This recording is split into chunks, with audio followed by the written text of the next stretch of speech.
On my daughter's birthday, she raised her glass and said, "The best gift would be for you to disappear." So that's what I did while she was on vacation. I sold the house and flew off to travel around Europe, and the letter I sent destroyed her life forever. Before we continue, if you haven't subscribed yet, do so to stay up to date with the most shocking and real stories happening around you. The envelope felt heavier than it should have.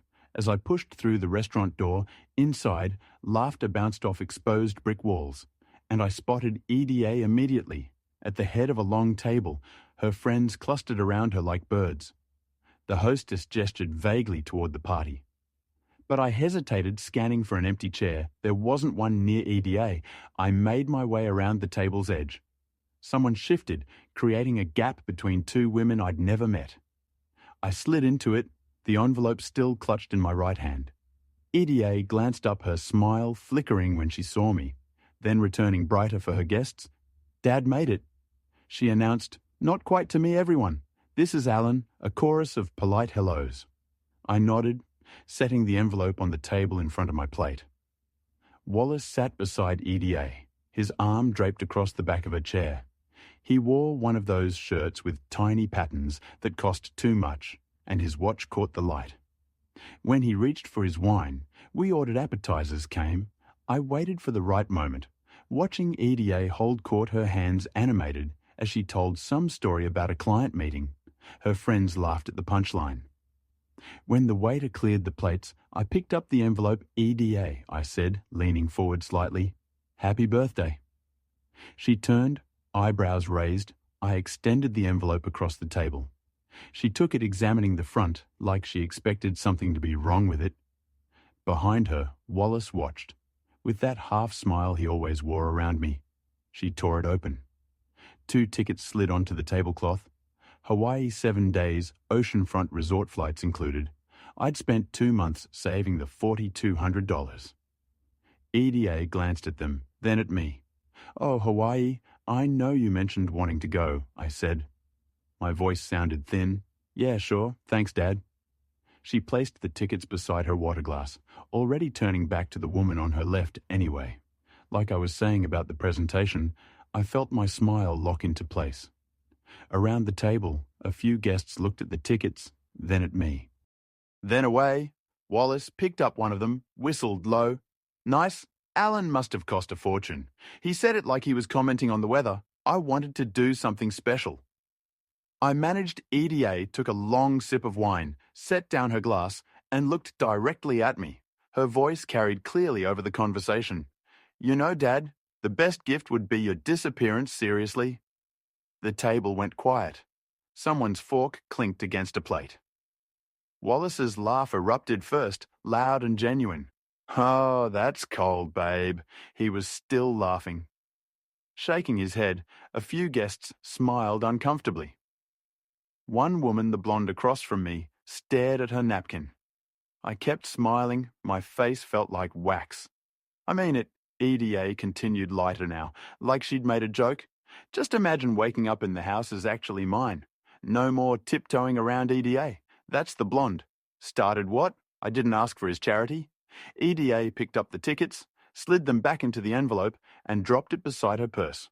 "But sure, Hawaii, we'll use them." The waiter arrived with the main course. Conversation resumed, fragmenting into smaller discussions.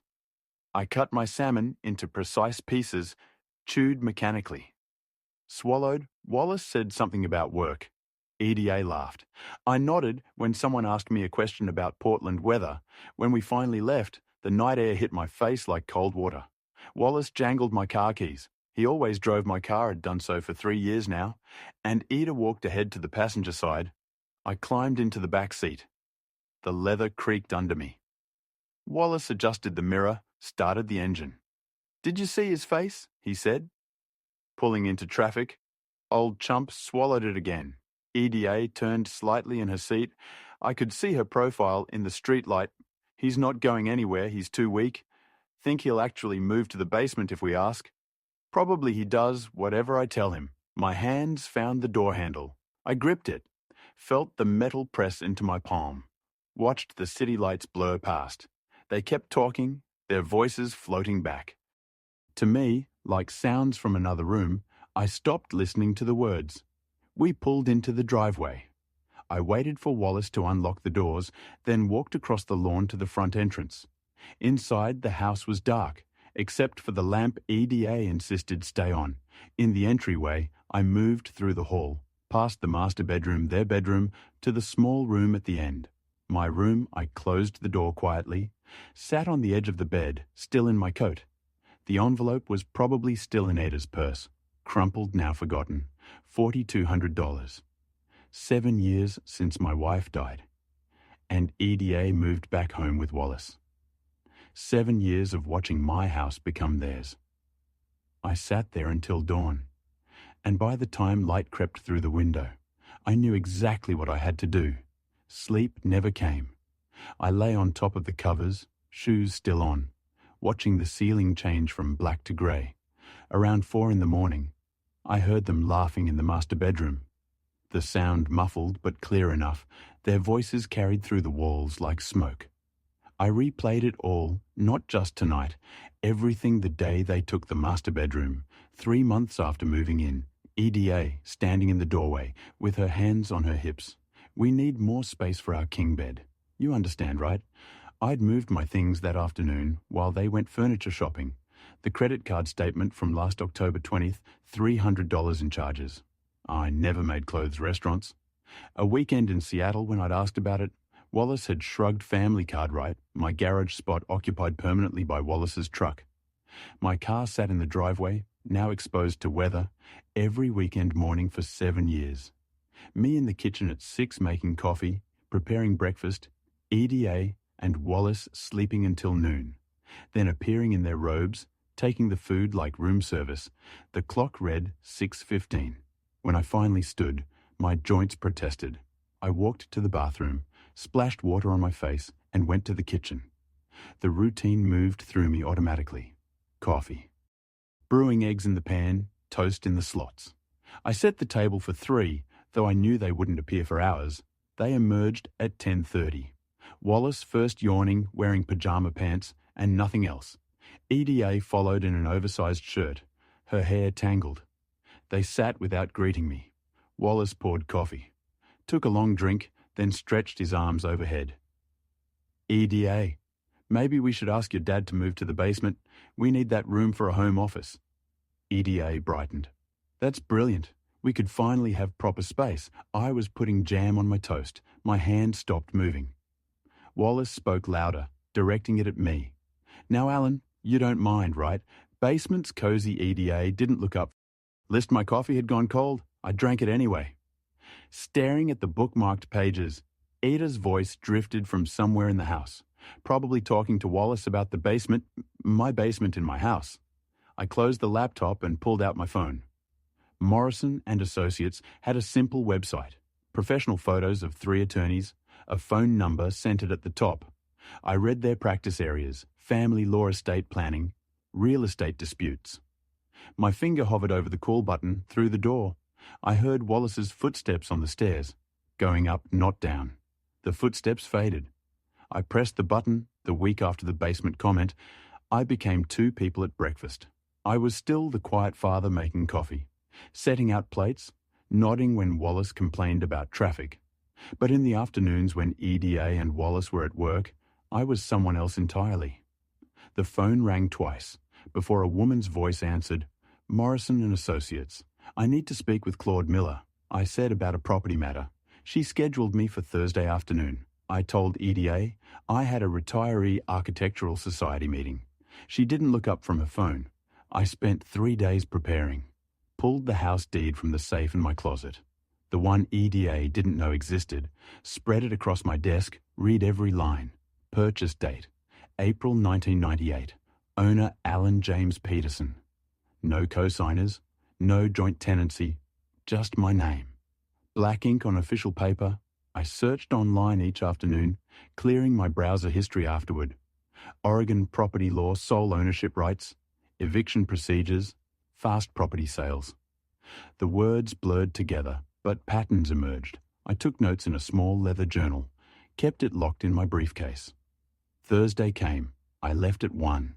drove downtown to a cafe, 3 blocks from the attorney's office, ordered coffee. I didn't drink, waited. Claude Miller arrived at 2:15, younger than I'd expected, maybe 42, carrying a slim leather portfolio. Mr. Peterson, he extended his hand. His grip was firm. We sat in the back corner. I slid the H. Used deed across the table. He examined it, nodding occasionally, then looked up in Oregon. If you're the sole owner on the deed, you have complete authority, he said. Occupants without ownership have no legal say in the sale. I kept my voice level. Even if it's my daughter living there, even then legally, she's a tenant without a lease. You're not required to notify her until sale completion. He tapped the deed. This is straightforward. You want to sell? Yes. Timeline fast. He wrote something in his portfolio. Standard closing takes 30 to 45 days. With the right buyer and cash offer, we can compress that. But there's a practical issue. Buyers prefer vacant properties. I understand. Can you manage that? I thought of the Hawaii tickets still sitting somewhere in Ida's room. Yes, Claude quoted his fee structure. I wrote a check for $350. He gave me his card, told me to call when I had a listing agent. We shook hands again. I walked back to my car, feeling lighter than I had in years. That weekend, I found Cecil Thompson's name on a real estate sign, 4 blocks from my house, called Monday morning. He arrived Tuesday at 3, when I knew EDA and Wallace would be at work until 6. Cecil was my age, maybe a few years younger. With the enthusiasm of someone who genuinely loved houses, he walked through each room, taking notes, photographing angles. Laurelhurst, he said, standing in the living room. This is a desirable neighborhood. Young families, professionals, original hardwood floors, updated kitchen. What year was the roof replaced? 2018. He nodded. Adding to his notes in the kitchen, he checked cabinet hinges, water pressure appliance models. Upstairs, he measured the master bedroom, commented on the bathroom fixtures. He spent 10 minutes examining the basement. Back in the living room, he pulled out his tablet, showed me comparable sales, houses within a 6-block radius, sale prices, days on market, final offers versus asking. Based on current conditions in these comparables, I'd listed at $520,000. He said, market strong right. Now I can get you asking price, maybe more. I paid $160,000 in 1998. How fast can you move with the right buyer? 3 to 4 weeks from listing to closing. He studied my face. You looking to move quickly? Yes. Any complications, occupants? They'll be gone when needed. Cecil smiled. Then we're in business. I'll draft the listing agreement. We can have you on the market within a week. I signed his papers the next day, back at his office, in a small commercial building off Burnside Standard Commission. 6% exclusive listing agreement. He promised to start marketing immediately. Driving home, I calculated timelines in my head, 30 to 45 days from listing to closing. That meant mid-May. At the earliest, possibly early June, I needed EDA and Wallace gone for at least a week during that window. The house had to be empty when the sale finalized. I pulled into my driveway, parked in my usual spot outside the garage where Wallace's truck sat, walked through the front door. EDA was in the living room scrolling through her phone. She didn't glance up when I entered. I went to my room, closed the door, sat on the edge of the bed. Everything was in place except one crucial element. They needed to be gone when the sale closed. And then I remembered the Hawaii tickets were still sitting unused in Eda's room. The Hawaii tickets had been sitting in Eda's dresser for 2 months. She'd barely glanced at them since the party, but they had an expiration date printed clearly on the bottom. May 28th, that gave me an idea. I started slowly. The next morning at breakfast, I mentioned it casually while pouring coffee. Those tickets expire. End of May seems wasteful. EDA looked up from her yogurt. I'll go when I feel like it, of course. Just mentioning, I returned to the stove flipping eggs. 2 days later, I left a glossy hotel brochure on the kitchen counter. Hawaii Resort featured prominently on the cover. Found it online, ordered overnight delivery. EDA walked past it twice before Wallace picked it up. This place looks incredible. he said At evening, showing her the photos, infinity pools, ocean views, spa packages. Dad probably left it there, EDA said, dismissive, but Wallace kept the brochure. I saw it on his nightstand. The next time I put away laundry, I listed the house with Cecil. On May 1st, he uploaded photos, created the listing scheduled showings. I made sure to be present for everyone, telling EDA I was visiting old colleagues, running errands, anything to explain my absences. She never questioned it. May 4th, Wallace brought up Hawaii during dinner. Why not take the free vacation? Everything's paid for. We'd be stupid to waste it. EDA shrugged fine. First week of May. Make it mid-May. I need to clear some sales first. I said nothing, just cleared plates and loaded the dishwasher while they debated dates. Cecil called on May 7th. I was in the garage, supposedly organising tools. Alan. I have a serious buyer, Dr. Effie Chen, relocating from San Francisco. She's offering $515 cash, closed within 7 days. My heart rate didn't change. When can she close? She's flexible. Prefers mid-May. That work for you? I watched Wallace's truck through the garage window. Mid-May works perfectly. I'll draft the purchase agreement. Can you come by tomorrow to review? 8 o'clock that night. I heard them through the walls. Wallace's voice carried easily. Let's book it for May 12th through 19th. 7 nights that give you enough time, I suppose. EDA said, if we have to go, I lay in bed calculating. May 12th. Departure meant they'd be gone by early afternoon. Closing was scheduled for May 14th. Cecil would handle everything. I'd signed papers at his office while they were 3,500 miles away, lying on a beach I'd paid for. The next morning, Wallace announced at breakfast they'd booked the flights. May 12th, departure 1:15 in the afternoon, return on the 19th. That's nice, I said, refilling his coffee. You'll enjoy it? EDA finally looked at me. Thanks for the tickets. I guess you're welcome. Cecil's office smelled like fresh paint and copy paper. He spread a purchase agreement across his desk. 15 pages of legal language, terms and conditions, closing date stamped on page 3. May 14th, 10 in the morning. Effie Chen's physician, relocating for a hospital position. Cecil explained she needs housing immediately, starting her new job. June 1st, cash buyer, no financing contingencies. This is as clean as sales get. I read every page, sale price $515,000.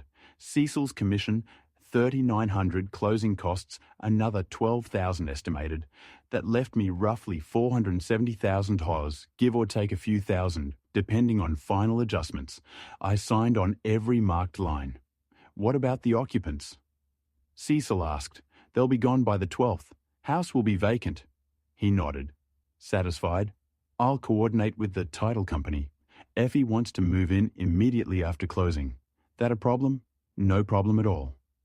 I drove home carefully, keeping exactly at the speed limit. It was May 9th, 3 days until EDA and Wallace left. 5 days until the house became someone else's property. 5 days until my daughter came home to find locks changed and ownership transferred. Wallace was in the garage when I pulled up, loading golf clubs into his truck. Hey, Alan, can you watch the house while we're gone? Water plants, that kind of thing. I met his eyes. Of course, I'll take care of everything. Appreciated old man. Old man. I smiled. Have a wonderful trip. EDA appeared in the doorway, connecting garage to house, holding her phone. Wallace, did you book the airport parking? Handling it now. She glanced at me, then away. We're leaving Monday around noon. We'll catch lunch before the flight. I'll make sure everything's ready, I said, on the last day of April. Everything aligned. Wallace booked their flights for May 12th. Cecil confirmed closing for May 14th. I had exactly 2 weeks to prepare for their departure, and my disappearance, the morning of the 12th, arrived clear and bright. I made coffee as usual, watching EDA and Wallace drag their suitcases down the stairs. They were excited, laughing about my ties and beach sunsets. I said not. Hing, just grab my car keys. Thanks for the ride, Dad, EDA said at the airport curb, barely looking at me as Wallace unloaded their luggage. See you in a week. Have a safe flight, I said. Wallace grabbed the last bag, grinning. "Don't burn the house down while we're gone." I watched them walk toward the terminal entrance. Ida's carry-on rolled behind her, one wheel squeaking. Wallace had his arm around her waist. They passed through the automatic doors without looking back. I parked the car and went inside, stood at the terminal window until I saw them clear security. They disappeared into the crowd beyond the checkpoint. Gone. I drove home slowly, taking surface streets instead of the highway. The house felt different when I walked inside quieter. I stood in the living room looking at the furniture we'd bought together. 7 years ago, the couch, the coffee table, with the stain from Ida's childhood art project. May 13th, I met the notary at her office on Hawthorne, small space second floor above a bookstore. She spread the documents across her desk. "Sign here, here, and initial here," she said, pointing with a pen. "This transfers all ownership rights." My hand moved steadily. No tremor, no hesitation. Each signature felt like unlocking a door. Cecil called that afternoon. "Congratulations, Alan. Clean sale funds should hit your account by end of day." They did. I checked my phone at 6/482/4318. Everything, minus Cecil's commission attorney fees, closing costs. I stared at the number for a long time. I spent the 14th packing 2 suitcases. That's all I decided, one for clothes, one for documents, and a few personal items. My passport, birth certificate, the architectural sketches from my early career. 3 shirts I actually liked. I left the closets full. Ida's winter coat still hung in the hall. Wallace's golf clubs leaned against the garage wall. Not my problem anymore. Effie Chen arrived at 5. I'd given her my schedule when Cecil coordinated the closing. She was younger than I'd pictured. From Cecil's description, maybe 33W. Earring scrubs under her jacket, coming from the hospital. "Dr. Chen," I said, opening the door. "Effie, please." She stepped inside, looking around. "It's beautiful, even better than the photos." I handed her the keys, garage remote, the envelope. "I'll make sure she gets this when she arrives," Effie said, examining the sealed envelope. "She's expecting to return on the 19th. Please give it to her then." "Of course." She looked at the furniture. "And you're sure about leaving everything?" My voice came out flat. "I'm sure it's yours now." I showed her the basics: thermostat location, circuit breaker panel, the living room window that stuck sometimes. She took notes on her phone. We shook hands at the door. I walked out carrying my 2 suitcases, didn't look back. The flight left Portland at 10:45 on the 15th, 5 hours to New York, then 7 hours overnight to Lisbon. I bought an international phone plan during the New York layover, sitting in a terminal chair watching planes take off. The woman at the kiosk asked if I was visiting family. "No," I said, "just me." Lisbon appeared below as dawn broke. Orange tile roofs, the river cutting through the city, morning light turning everything gold. I'd chosen it because my wife and I had talked about going someday. We never made it. Now I was going alone. The hotel was in Alfama, oldest part of the city. Narrow cobblestone streets. Buildings pressed close together, laundry hanging between windows.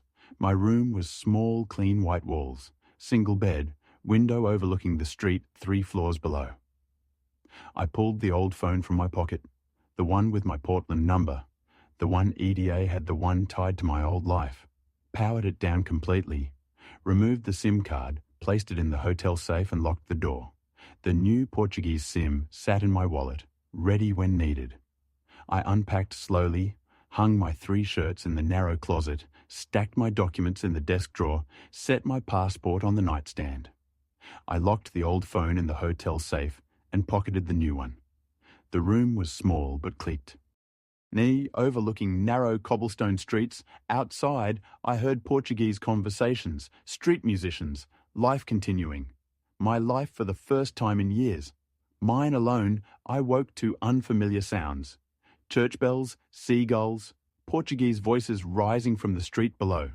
For a moment, I didn't remember where I was. Then it hit me. I was free. No one knew where I was. No one could demand anything. I smiled. The first 3 days blurred together in the best way. I wandered Alfama's maze of streets with no destination, found a cafe, where an old woman served coffee and pastéis de nata. Pointing at things when my Portuguese failed, I nodded, said, "Obrigado," badly ate whatever she brought. I rode tram 28, the yellow tourist line that climbed the hills, camera around my neck like I belonged there. Took photos of tile work doorways, laundry lines. Nobody knew me, nobody expected anything. I could disappear into crowds or sit alone in squares, watching pigeons and old men playing cards. My budget calculations were simple. $482,000 cost of living in Lisbon was roughly half of Portland. I could live modestly for years, maybe decades if I was careful. Small apartment eventually, instead of the hotel weekly markets, instead of restaurants, I had time to figure it out on my new phone. I checked Instagram occasionally. Old habits. Ida's account was public, always had been. May 17th, she posted a sunset beach photo, caption, "Paradise." Wallace appeared in a poolside photo the next day. Cocktail in hand, tagged at their resort. May 19th morning, Ida's story showed the airport terminal heading home. Then nothing. That evening, 11 at night, Lisbon time 3 in the afternoon, Portland, I retrieved the old phone from the safe, powered it on. It took a moment to find signal, then exploded with notifications. Missed calls, all EDA, 17 voicemails, text messages stacked in an endless scroll. I pressed play on the first voicemail. "Dad, what did you do?" Ida's voice high-pitched. Panicked. "The door won't open. Some woman says, 'This is her house now. Where are you?' Answer, I skipped ahead. Voicemail 5, 'This isn't funny. Call me back right now.' Anger replacing panic voicemail. 12, Wallace's voice. 'What kind of sick joke is this? We have nowhere to go.' I kept skipping through them, watched the progression. Anger gave way to confusion. Confusion to desperation. By voicemail. 28, Ida's voice had changed completely. "Dad, please just tell me what's happening." I powered the phone off mid-message, locked it back in the safe. My laptop sat on the small desk. I opened it, checked email 1 from Effie Chen. Sent 6 hours ago. "Mr. Peterson, your daughter arrived this evening around 6 p.m. I gave her your envelope as requested. She was very upset. I've allowed her 3 days to collect her belongings from the property. I hope everything is all right on your end." I typed a brief response. "Thank you for your understanding. Yes, everything is planned." Sent it closed. The laptop, outside my window. The Alfama was coming alive with evening activity, voices echoing between buildings, fado music drifting from somewhere below, the smell of grilled sardines from a nearby restaurant. I grabbed my jacket and headed out, found a small tavern 2 streets down, sat at a table near the window. The waiter approached friendly cafe, pastel de nata. He pointed at the menu. "Sim obrigado," I said, gesturing to the grilled fish. Another table was eating. He nodded. Disappeared into the kitchen. I sat watching people pass on the street.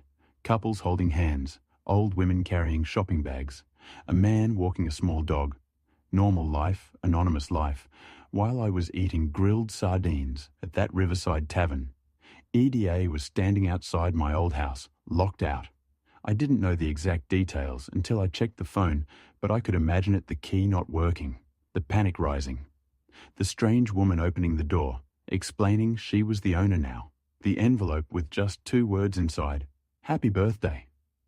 I'd thought about writing more, an explanation, maybe justification, but those 2 words said everything that needed saying. She'd done. Der stand eventually, back at the hotel later, I stood at the window looking down at the street. Tomorrow I'd explore Belém, see the tower and monastery everyone talked about. Tonight I'd sleep without setting an alarm. The phone could stay in the safe for another week, maybe longer. I had nowhere to be, no one waiting, no one to answer to, just me. In a city full of strangers who didn't know my name, I fell into a routine, mornings exploring, afternoons at cafes, evenings watching sunset from Mirador de Santa Lucia. Every 2 days, I retrieved the old phone from the safe, a ritual checking in on the life I'd left behind. May 21st. I unlocked the safe, pulled out the phone, powered it on, the notification counter climbed. missed calls. I scrolled through the log, all EDA except 3 from Wallace. I pressed play on Wallace's voicemail from the 20th. Because of you, we're on the street. His voice filled the small hotel room raw with rage. Come back and fix this, old man. I deleted it. Selected another Ida's voice. May 23rd. Dad, how could you? She was crying words, breaking apart all our things. We had to rent some awful studio for $14. We have no money. I pressed skip, another one from Wallace. May 24th, a text message this time. Answer your phone, you coward. I kept scrolling. May 25th, Ida again, her voice had changed, exhausted, empty. Please just tell me you're okay. I need to know you're alive. I closed the messages, opened my laptop at the small desk. New email from Effie, sent yesterday. Mr. Peterson, your daughter, and her husband. Collected their belongings. This week, there was a significant argument right outside my house. He was accusing her of something. I couldn't make out all the words, but voices were raised. They both seemed very distressed. I read it twice, pictured Wallace pointing fingers, Ida trying to explain their unity, fracturing under pressure. I'd seen it happen in architectural firms. When projects collapsed, partnerships dissolve fast. I opened my banking app, scrolled through transaction history. The credit cards I'd cancelled before leaving showed final status, account closed, but the historical charges remained visible. Restaurants, 200, 300 at a time. Clothing stores, electronics, thousands accumulated over months. Every charge declined on May 19th.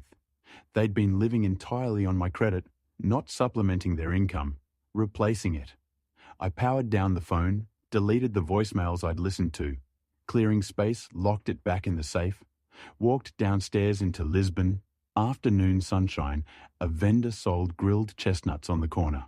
I bought a paper cone full, ate them slowly while watching tourists photograph tile work.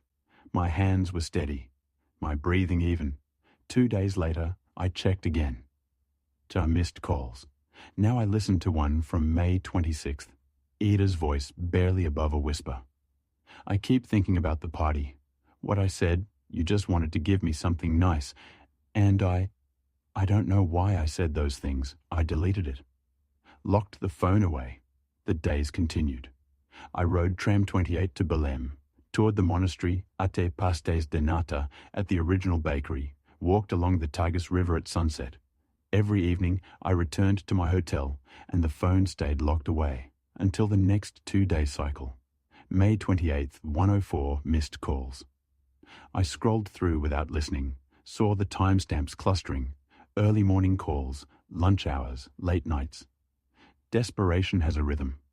I opened my laptop at a cafe in Bairro Alto, ordered a coffee, checked my bank statement again, and $82,000 minus hotel costs and daily expenses. I'd spent maybe $3,000 in 2 weeks. At this rate, I could travel for years. Another email from Effie just wanted to confirm. Your daughter retrieved the last items today. She asked if I knew where you'd gone. I told her I had no information. Hope that was correct. I typed back. That was correct. Thank you for everything. I closed the laptop. The phone went back in the safe that afternoon. I wouldn't check it again until I reached Spain. I'd been in Lisbon 3 weeks. It was time to move on. I booked a flight to Barcelona for early June. The phone went back in the safe. I wouldn't check it again until I reached Spain. Early June brought change. I packed my 2 suitcases and caught a morning flight to Barcelona. Lisbon had served its purpose. Distance from Portland. Time to breathe. Space to think. Now I wanted colour. Architecture life. Pulsing through streets the Gothic Quarter called to me. Those medieval alleys I'd studied in architecture school. But never walked. The flight took just over 2 hours. I watched Portugal disappear below. Then the blue expanse of Mediterranean. Then Spain's eastern coast appearing. Barcelona spread beneath the plane's wing as we descended the grid of Example, the spine of Las Ramblas. Sagrada Familia, rising like a Gothic fever dream. The hotel sat on a narrow street, near Las Ramblas, close enough to hear the crowds, but far enough to sleep. My room was small. 4th floor, overlooking a plaza, where old men played chess at stone tables. I unpacked, slowly establishing new routines, hung my 3 shirts in the closet, set my passport on the nightstand, placed my phone in the room safe. Not the old ritual, just habit. Now Barcelona welcomed me with late spring warmth. I spent my first days learning the neighborhood. Morning walks through Gothic quarter alleys, streets so narrow I could touch both walls if I stretched. Medieval stonework, Roman ruins visible through glass floors and museums, afternoons at Sagrada Familia. Gaudi's vision rising toward the sky, still unfinished after a century. I'd go back 3 times that week, sitting on benches across the street, watching light change the colors of the stained glass. Evenings I discovered tapas bars in El Born, small places where locals gathered after work, standing at bars, sharing plates of jamon and olives and anchovies. I learned to order in broken Spanish, pointing when words failed. The bartenders were patient, amused by my efforts. A week passed before I checked the phone. Mid-June, I'd been walking Barcelona to the beach, feet in sand. Atching cargo ships far out on the horizon. Back at the hotel, I retrieved it from the safe. 37 missed calls, the frequency was dropping. I scrolled to recent voicemails, pressed play on one from June 14th. Ida's voice was different now. Not angry, not crying, just flat, exhausted in a way that went beyond physical tiredness. Dad Wallace left. He blamed me for everything, said I destroyed it all with my mouth at that party, that one stupid comment that made you snap. She paused. I heard traffic in the background, cars passing. We're getting divorced. I sold his truck to pay off the credit card debt, over $20,000 we charged. I didn't realize how much until the bills came. And you weren't there to anyway. Another pause longer. Please just let me know you're alive. I powered down the phone, locked it back in the hotel safe, went out for lunch, at a small place near the Picasso Museum, ordered grilled sardines and a glass of white wine, sat in the sun, watching tourists photograph the museum entrance. Wallace had left. The marriage hadn't survived financial pressure. I thought about that while eating my sardines. 7 years they had lived in my house, spending my money, taking my support for granted. The moment it disappeared, so did their relationship, like a building with no foundation. Looked solid until you tested it. Barcelona treated me well. I walked everywhere, camera around my neck like a tourist, photographed tile-work doorways, the play of light on old stone, visited the Picasso Museum, MACBA, the Fundació Miró up on Montjuic. I'd been an architect my whole life, but never travelled like this, unscheduled, open following curiosity. Instead of deadlines, I took the funicular up to Montjuic one afternoon, walked the gardens, looked down at the city and port spreading below, found a quiet cafe up there. Ordered coffee, sat for 2 hours just watching the view. Nobody knew me. Nobody wanted anything from me. I could sit as long as I wanted. Early July, I booked a train to Florence. Something about the city had always appealed to me, ever since architecture school. Renaissance perfection, the Duomo, Brunelleschi's dome, an engineering marvel I'd studied in textbooks but never seen in person. It was time. The train ride took most of a day, cutting across southern France, then down through northern Italy. I watched landscapes change outside the window. French countryside, Alpine foothills, Italian plains. Read a paperback I'd bought at the Barcelona train station, something light about expats in Paris, dozed occasionally in the afternoon, sun warming the compartment. Florence appeared smaller than Barcelona, more compact, more golden. The train pulled into Santa Maria Novella station, and I stepped out into Italian heat. Different from Spanish heat, somehow heavier, more ancient. I found a hotel near the station, small family-run place. The owner spoke enthusiastic English with dramatic gestures, showed me to a room on the 3rd floor, tall windows opening onto a narrow street. The bathroom was tiny, shower stall barely big enough to turn around in, but the bed was comfortable and I could walk to the Duomo in 10 minutes. That first afternoon, I did exactly that. Walked to the Duomo, stood in the piazza, neck craned back, staring up at the dome. Other tourists snapped photos, posed for selfies. I just looked, studied the engineering the way, Brunelleschi had solved the problem of spanning that enormous space. Genius work. I stood there for 20 minutes, maybe longer, just appreciating what human hands and minds had built. That evening, I found a cafe near Ponte Vecchio, sat at an outdoor table. As sunset painted the Arno orange and gold, ordered an espresso, then a small glass of Chianti. The waiter was friendly. Welcoming Americano. Welcome to Florence. Thank you, I said. It's beautiful here, CC. The most beautiful you stay. Long, a few weeks, maybe longer. Good. Enjoy. I pulled out my phone while sipping the wine. Fewer calls now, maybe 43 since I'd last looked in Barcelona, spread over 3 weeks, but new text messages appeared in CO. Luster's, one from early July, lost my job today. Couldn't concentrate, manager said. I seemed absent. Everything's falling apart. Another from 2 days ago, got 2 jobs now. Waitress, daytime cashier, evenings 12-hour days. I finally understand what it's like to survive without a safety net. I read them both twice, set my phone face down on the small table. The waiter returned, asked if I wanted anything else. I shook my head, paid, left a generous tip. Walking back to my hotel, as twilight deepened, I thought about those messages. Ida working 12-hour days, learning what survival meant. Understanding finally what I'd provided for 30 years without acknowledgement. Better late than never, I supposed, though it was definitely late. Another text came through while I was getting ready for bed. I picked up the phone from the nightstand. You were my safety net all those years. I never saw it. I read it once, set the phone down, turned off the light, lay in darkness, listening to Florence. Outside my window, distant conversations. A motorcycle passing. Someone's television playing through thin walls. Now she sees, I thought, too late. But she sees. The next week I explored Florence systematically. Climbed the Duomo's 463 steps to the top. Emerged breathless onto the observation platform. Looked out at terracotta roofs, spreading in every direction. Visited the Uffizi Gallery. Stood in front of Botticelli's Birth of Venus for 20 minutes studying the composition. The colors, the way she emerged from that shell.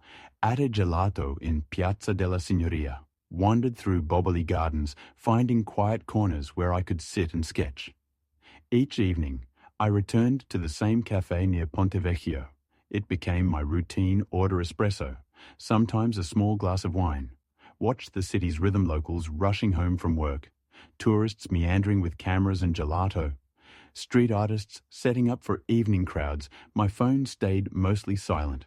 Now Ida's messages came weekly instead of daily, each one shorter than the last. She'd stopped asking. Nung me to respond, just reported her situation, like sending updates to someone far away who might care but wouldn't reply. Working doubles this week. Feet hurt. Constantly, manager said, I'm doing well. First time anyone's praised my work in years. Saw the Hawaii tickets in my stuff while packing. Can't believe I complained about them. You spent so much I read each message once. Never replied. Deleted them after a day or two. Keeping my phone clean, the past was the past. These were just echoes fading. The calls had stopped completely. By mid-July, no more voicemails. Just occasional texts, growing more infrequent. EDA had given up on hearing my voice, accepted my silence as permanent. I finished my espresso as the Florentine sun dipped behind terracotta roofs, painting everything in shades of amber and rose. My phone vibrated against the small metal table. Another message from EDA. I almost didn't check it, but something made me look. By late July, Florence felt like home. I knew which cafes served the best espresso, which streets stayed cool in afternoon heat, which vendors at the San Lorenzo market sold the freshest produce. I'd stopped thinking about Portland every day, sometimes. A whole week passed without checking the phone. Then the email arrived from an address I didn't recognize. I was at my usual spot near Ponte Vecchio, watching tourists pose for photos on the bridge. The afternoon stretched lazily ahead. Maybe a walk to Bobley Gardens, maybe just sitting here watching the Arno flow past. I opened my laptop to check the weather forecast for tomorrow. The email sat at the top of my inbox. Subject line about EDA. My finger hovered over delete. I'd gotten good at ignoring anything related to my old life, but something made me click. Mr. Peterson, I'm Kate Eater's friend. She asked me to write. Because you've blocked her, she's in bad shape. Lost 15 pounds, working 2 jobs, barely making rent. Wallace left her. She says she deserved this. Maybe you're right. But she genuinely regrets everything if you care it. All please respond, Kate. I remembered her now. The blonde woman at the party who'd sat across from me, the one who'd looked uncomfortable when EDA made that comment about my disappearance.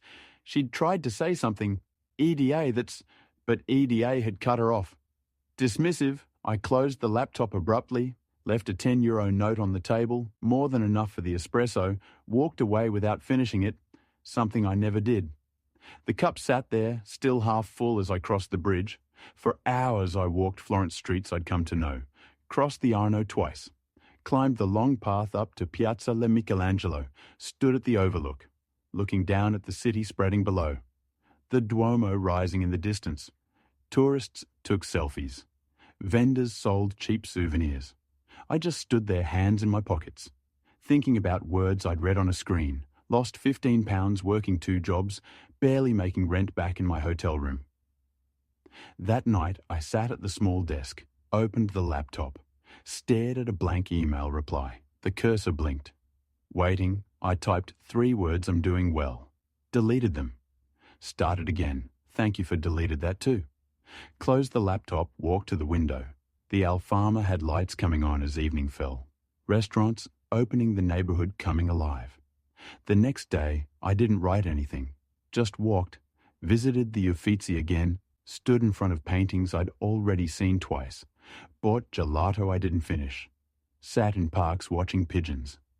Day 3, still nothing written. I kept opening that blank email, staring at it, closing it again. On the 4th day, something shifted. I sat at a different cafe, one I'd never been to before, near Santa Croce, ordered an Americano, opened the laptop and typed, without stopping, thank you for writing. Tell EDA I'm alive and well, but I'm not returning. She wanted my disappearance. She received it. Let her live her life now. I hit send before I could reconsider. Closed the laptop, drank my coffee. It tasted bitter. Kate replied. Within hours I was back at the hotel when the notification came through. "Tch," she cried when I told her, but she said she understands. I read it 3 times, closed the email. That should have been the end. The call stopped completely after that. I checked my phone a few days later. Nothing new. Then a week passed. Still, nothing late.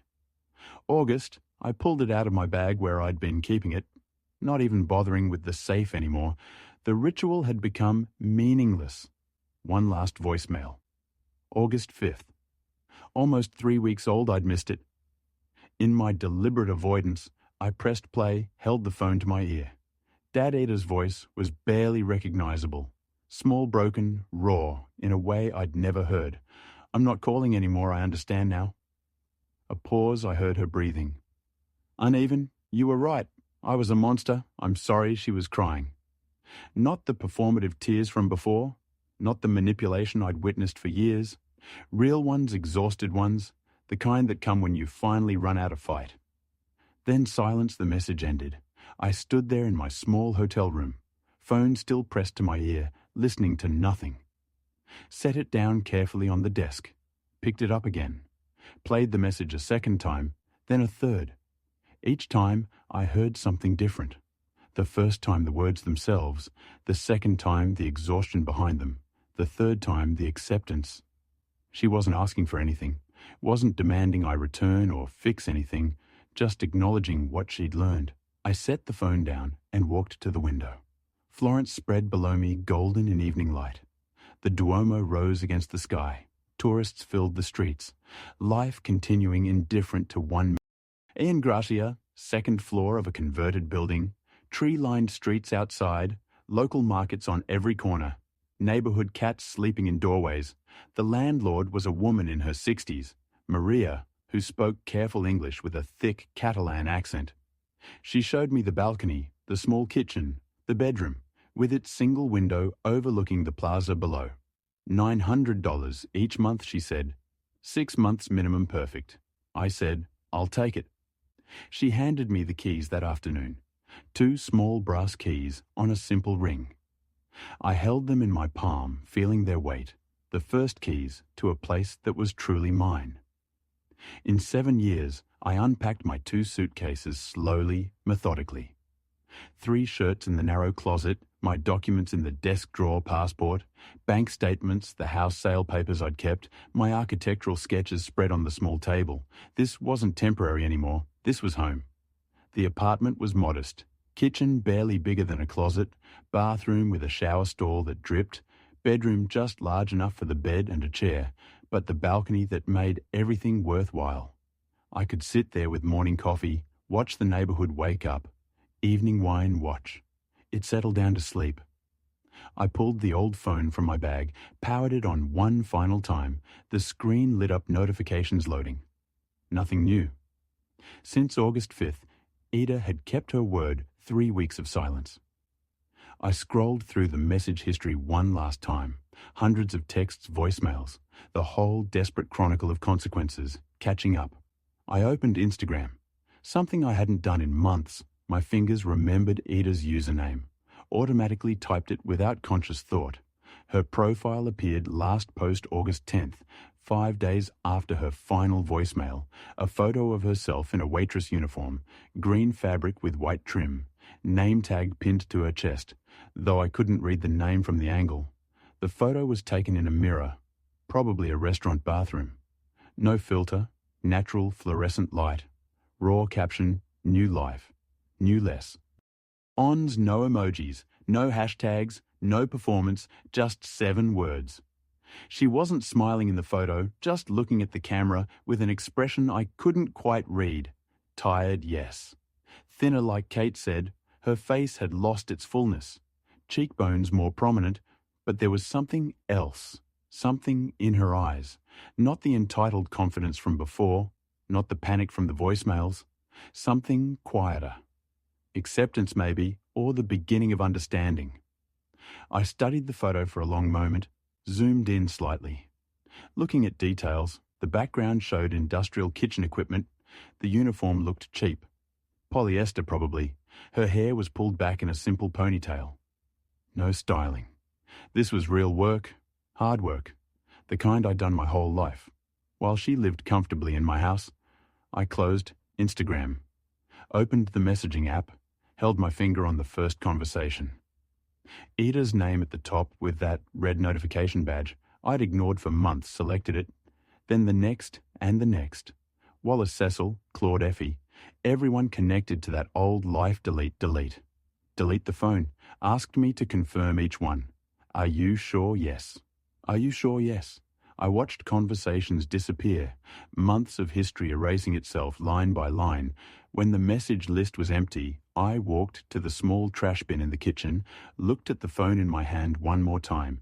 This device had been my window into consequences, unfolding my way of knowing the plan had worked, but I didn't need it anymore, didn't want it.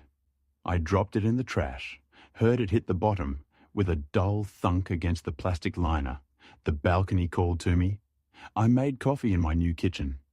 A simple mocha pot I'd bought that morning at the market, watched it percolate on the small stove, filling the apartment with that rich smell, poured it into a white ceramic cup, added just a touch of milk from the tiny refrigerator. Outside, I arranged the single chair, sat down with my coffee. Barcelona's evening was beginning. The city spread in every direction. Rooftops, catching the golden light below in the plaza. People walked home from work. A couple argued in rapid Spanish hands, gesturing. Children played near a fountain, their laughter rising. An old man walked a small dog, life continuing its eternal rhythms. I sipped my coffee, slowly closed my eyes, felt the warmth on my face. The thought came unbidden. I didn't win by destroying her. I won by reclaiming myself, $482,000 in my bank account, enough to live modestly for decades if I was careful. My health still good at 62, freedom to go anywhere, do anything, answer to no one. Everything I needed, everything I'd earned through 30 years of architectural work, 7 years of humiliation, 3 months of precise planning. My new phone buzzed in my pocket. I pulled it out, checked the screen. Manuel we'd met in Lisbon at a cafe, talked about architecture and exile and starting over. He was Portuguese, had moved to France years ago. We'd kept in touch sporadically, friendly messages every few weeks. Alan, I'm in Barcelona for business. His voice came through warm, accented. Dinner tonight, I know a great place in Elborn. You must come. I felt myself smile, genuine, unexpected. The muscles in my face remembering how Manuel, yes, I'd like that very much. Excellent. 7.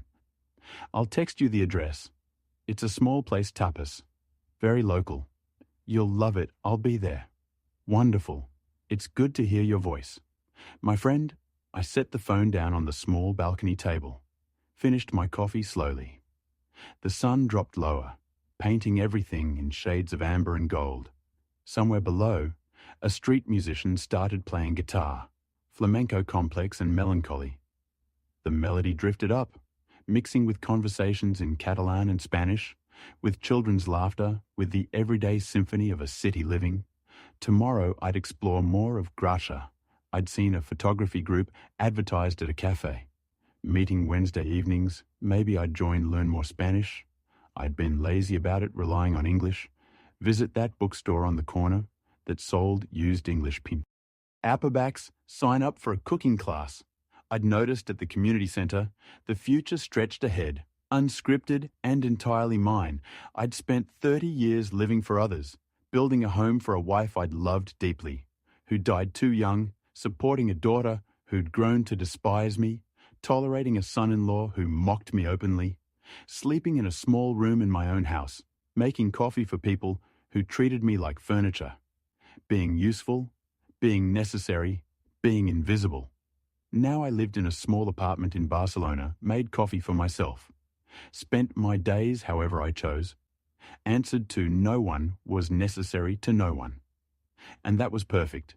EDA was working 2 jobs in Portland, learning what survival felt like, without a safety net she'd never acknowledged existed. She'd lost her husband, her home, her comfortable life, everything I'd provided without recognition. For years, she'd wanted my disappearance at that birthday party. She got it, and I got this.